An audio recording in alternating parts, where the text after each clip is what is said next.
Minu vanaema Minna Haasak, kes oli sündinud aastal 1876 ning kolis Tallinnasse 20. sajandi 0 aastal, elas kõrge eani 96 aastani ja mõni aasta enne lahkumist, nagu see vanade inimestega ikka juhtub, jäi natukene seniilseks, põhjust dementsust.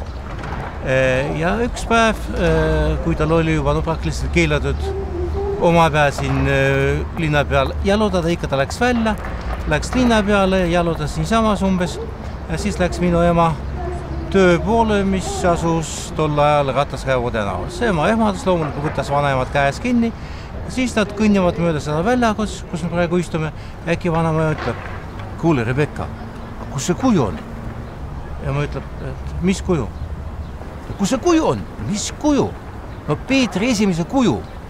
Siin peab ikka ütlema, et aasta oli 1967 või 68 minu mälu järgi. Ja ma ütleb, kuule ema, aga nii kaua aega on juba möödas. Mis palju aega on möödas? Ütleb vanaema, aga sõda oli ju ka. Mis sõda?